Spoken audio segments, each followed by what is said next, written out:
Hey, what's up guys? In this video I'm going to be talking about how to fold or call a river bet efficiently, how to make a plus EV fold or plus EV call. One thing about river bets is, I think most players are not balanced in the river. Of course, they might have missed draws that they are betting and they will value bet certain hands, but usually they are more skewed towards value betting or more skewed towards a bluff. This is actually a follow-up of an article I wrote about when to call or fold a river bet. If you're watching this video, on a video site and not on my blog, I will suggest that you actually go to my blog www.plus-evpokerstrategy.com and read the article first. Basically, I talk about making a decision on the river based on the opponent type, your opponent tendencies, the board texture, his bet sizing. I also talk about some one's poker strategy, your perceived range versus really aggressive tendencies, and I also talk a little bit about opponent range and pot odds, but I didn't really do the maths for the opponent range and pot odds, and this is exactly what this video is going to be about. I'm going to show you how to break down the range and actually do the pot odds calculation. In this hand, I overcall 10 queen offsuit in the button. The cutoff is a weaker player and I just basically want to play as many hands as possible with him, so I called it. You can 3-bet pre-flop too, it doesn't really matter. Super dry flop, the regular c-bets, the weaker player folds and I obviously call. He 2 barrels, I call, and as promised, he bets the river. So the first thing you should determine is what kind of pot odds do you need, and this is my Excel calculator. Again, I already key in the figures here. The pot is 166 and I need to call 68, so I actually just need 29% equity to make it a break-even call, right? And so now let's go to Poker Stove and assign some ranges. Skip ahead a bit, not to bore you with keying in the cards. So the question is, what is Willian going to value bet this river with? I'm pretty confident that he value bets all pair, he value bets all sets. I don't think he will have nines that often. Queen ace, queen king is obviously a value bet on this reel for him. I'm quite sure he does not value bet queen jack suited, which is good for us because there's less combos of that. So of course with his value range we lose to all his value range, so we need him to be bluffing quite a lot here. The question is, what can he be bluffing with here? Seeing that the flop is so dry, I'm pretty sure he will be c-betting hands that have backdoor equity, hands like king jack, king 10 and a backdoor club draw.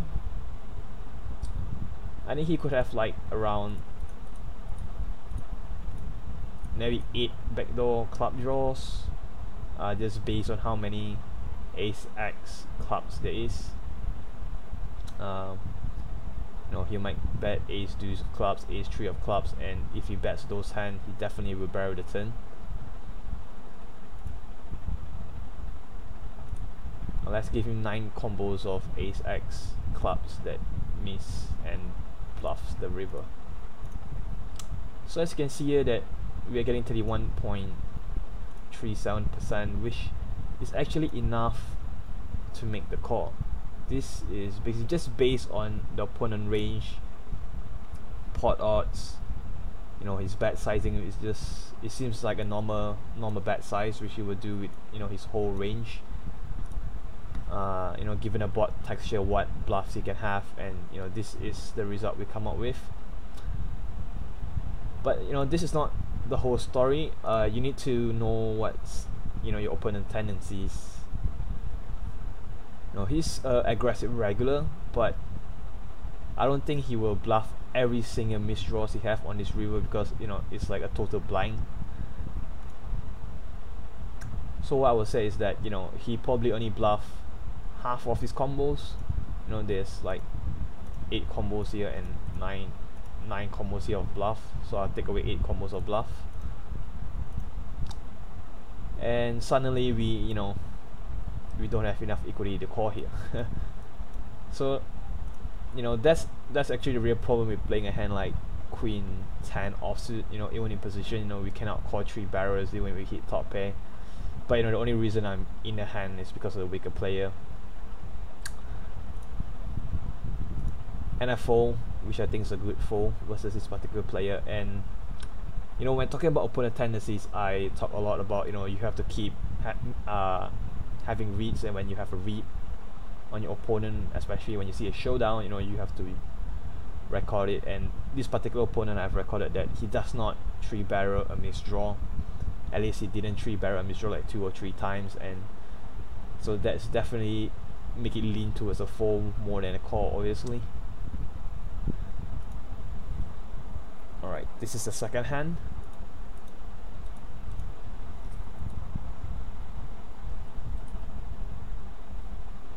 Again, I cold call here, you can 3-bet here.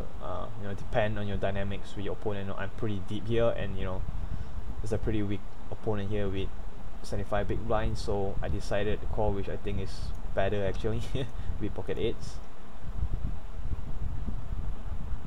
Calling the flop is pretty standard. Well, the turn I decide to call again. I'm not too sure why actually. I think a fold might be better depending, but versus a good opponent, I think you should always fold the turn here. It's just really hard to continue. There's just so many rivers that he can bluff, and there's just no,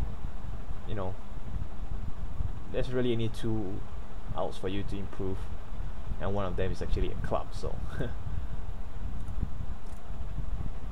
but I decided to call, and he bets this river. It's a pretty big bet, but it can be a very bad too. So the question is, how many of you actually hero calls this river? Thinking for a few seconds, do you hero call this river? I see a lot of regulars will talk themselves into calling this river for one particular reason, is that the queen is an overcard. First of all, there are flush draws on board. The turn brings some guard shots, and the river brings an overcard, and regulars like to bluff overcards. So this card is actually a good bluff, a good card for him to be bluffing us with. Because you almost now have a queen except for maybe 10 queen. But in reality, given that the pot is 110.55 and before 8.5 to call, using the go 6 function, setting the EV to break even by changing our equity. We need like a 30% equity here, and I'm pretty sure that we do not have 30% equity. Let me key in the hand again. Okay, this is the hand, and the thing is, Villain's gonna have a lot of value hands that he can be betting with. First of all, he have all old pairs, he have all sets. He's gonna have, he's gonna hit the queen some percentage of the time as a draw. He most certainly will have all 10 queen,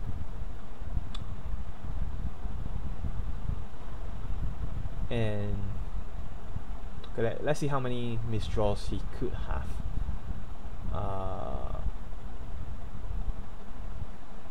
I just make a random, you know, estimation that he will have eight combos of mixed flush draws like the previous hand.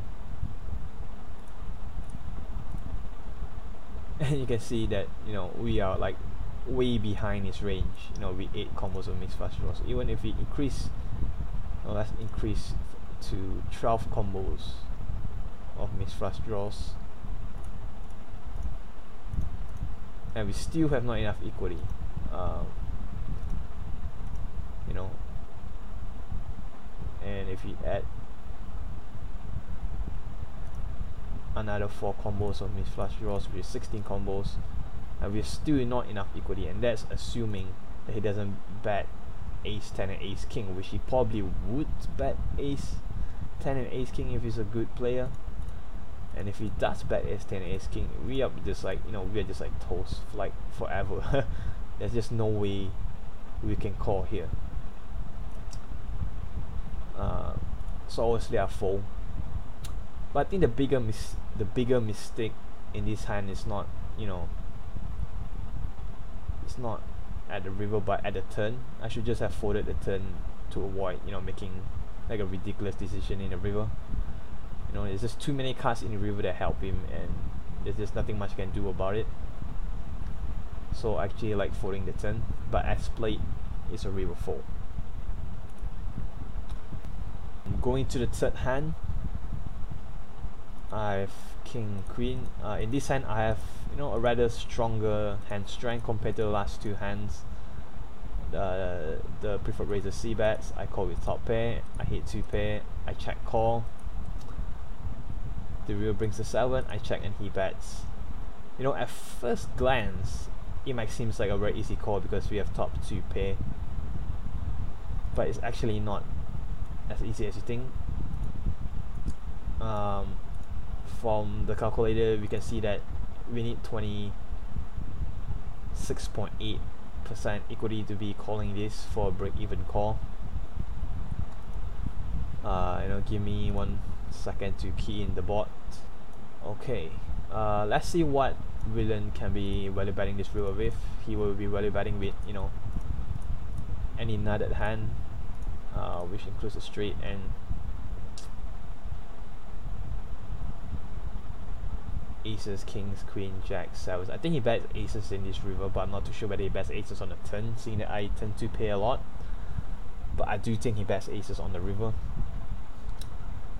given that, you know, to pay counterfeit a lot, as you can see here. The question is, what is the worst hand would he value bet here? I don't think he bets ace king because, yeah, like nothing worse would call. You know, I'm not calling with, you know, king deuce or king 10 or anything like that for sure. So the worst hand he can value bet with, I think, is king queen. I don't think he value bets king jack also, because, you know, if you value bet king jack, what do you expect me to call you with? You know, I can't call you with jack queen.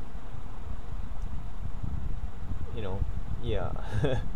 The worst hand I can call you with is like king jack in this river, I think. So the worst hand you'll be value betting is king queen. So, you know, of course, I'm only going to draw 6.25% of the time and lose every other time that is value betting. So the first and foremost that you should be asking yourself is villain bluffing this river ever? Let's assume that, you know, villain's a really aggressive opponent and he's capable of bluffing this river. Say he'll bluff the river with like something that bets a turn because he has equity, and bluff the river because he have blockers. Like pocket 10s have blockers to ace 10. You never have a full house here. You know, your best hand is basically just 2 pay on this river, so he might be bluffing here. You know, it makes sense for him to be bluffing here. Let's give him 10 combos of 10 combos of bluff that he can have, and we have exactly the same equity we need to be calling here.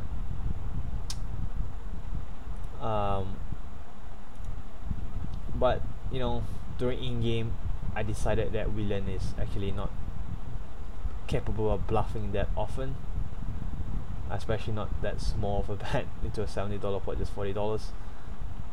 That's number one.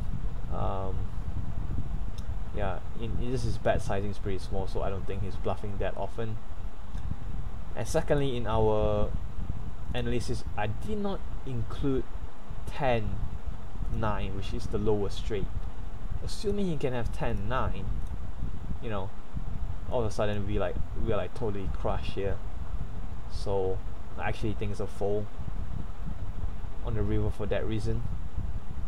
But you know, in my article I was talking about, you know, your perceived range versus Willian aggressive tendencies. Your perceived range in this river is just so weak because you can never really have a full house. You probably check raise, you know, your straight on the turn to stack a set or to stack 2 pairs. So basically by the river you only have Jack Queen, King Queen and King Jack, and that's the top of your range. Queen Jack basically have no value whatsoever because a king just beats it. So you know, if you're gonna bluff, it's a bluff catcher, you know, it's probably as good as pocket tens if you're gonna bluff catch with Jack Queen here.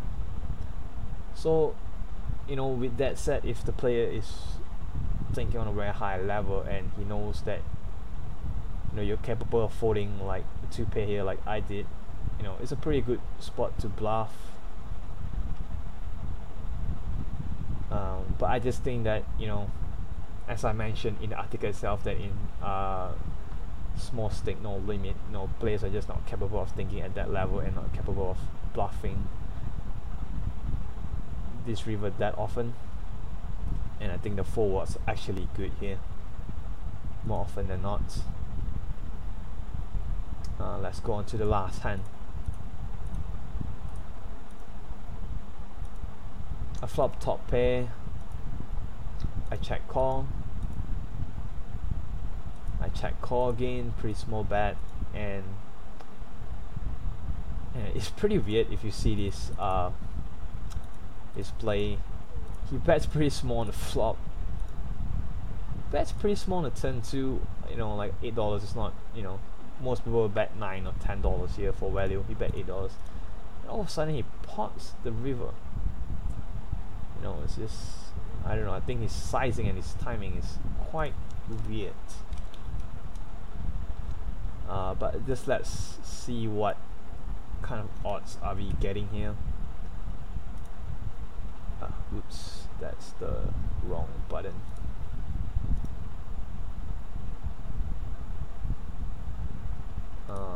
Once again, we're trying to get this to 0 by changing this. So we need 31% equity to be calling this river.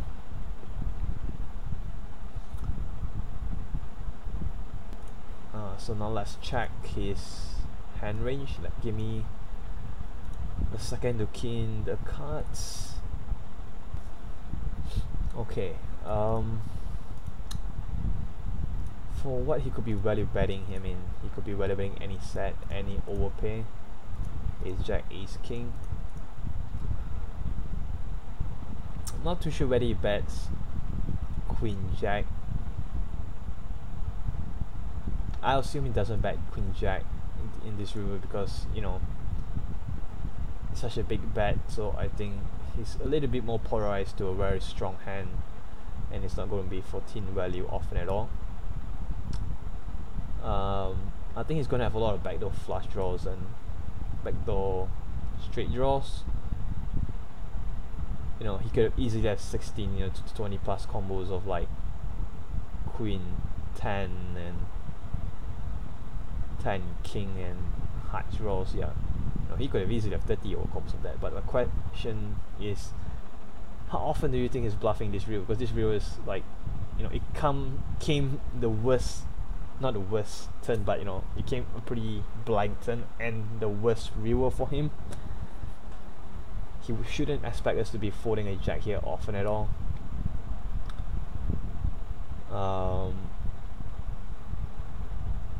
So let's, you know, I would say that if he bluffed the river, he's probably bluffing a third of his A. So let's see how much A he can have. I think he can have King 10, Queen 10,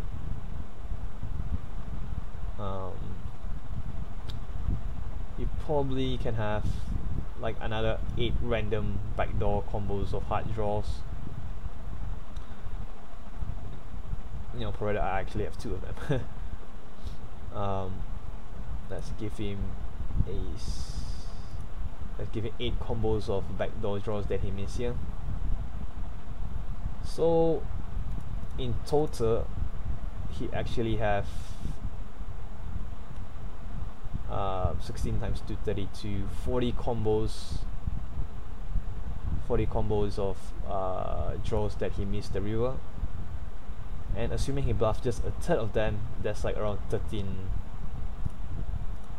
combos. That is 12 combos, and this will be 13 combos. I think that's a quite fair analysis of the situation, you know, given that, you know, his river bet is pretty big. It does seem a little bit bluffy. You know, given the way he bet the flop and turn so small and bets the river so big. And we have 32.65% equity here, which is a little bit more than what we need. 32.65, you know, so we make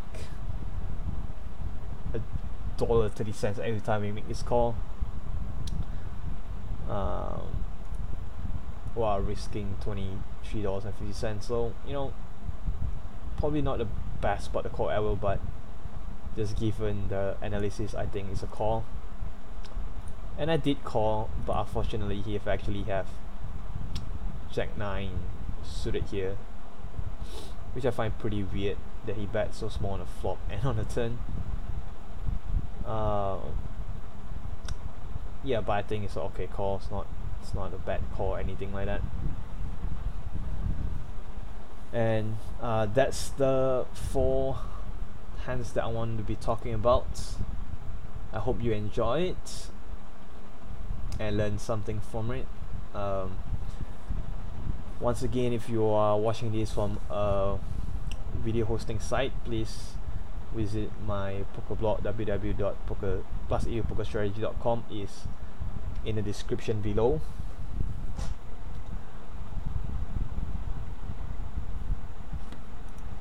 And make sure you read the article if you haven't read the article yet. Thanks for watching, and goodbye.